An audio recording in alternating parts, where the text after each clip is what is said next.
आइए भारत के इतिहास के इस सबसे बड़े मोड़ को समझते हैं। इसे भारत की आज़ादी की पहली सामूहिक लड़ाई भी कहा जाता है। और इसकी वजह चर्बी वाले कारतूस जिसने सिपाहियों के गुस्से को भड़का दिया। और बताएं, ये चिंगारी आग की तरह कितनी तेजी से फैली। इससे विद्रोह को एक चेहरा मिला, बहादुर शाह जफर के रूप में।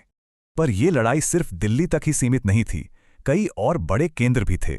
और झांसी की रानी लक्ष्मीबाई तो अपनी बहादुरी से इस क्रांति का चेहरा बन गईं। कानपुर में मोर्चा संभाला था नाना साहब और उनके काबिल सेनापति तात्या टोपे ने। उधर लखनऊ में बेगम हजरत महल ने कमान संभाली, जो विरोध का एक और बड़ा गढ़ था।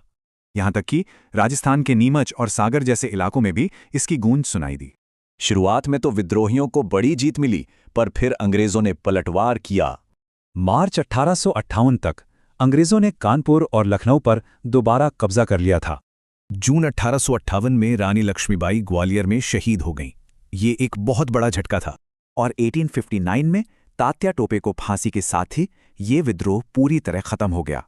ये क्रांति भले ही अपने मकसद में कामयाब नहीं हुई, पर इसने एक बहुत बड़ा बदलाव ला दिया। इसी साल ब्रिटिश सरकार ने ईस्ट इंडिया कंपनी का शासन खत्म करने का कानून पास किया।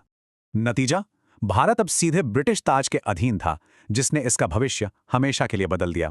अगर इस क्रांति के बारे में और जानना हो तो ये कुछ बेहतरीन किताबें हैं।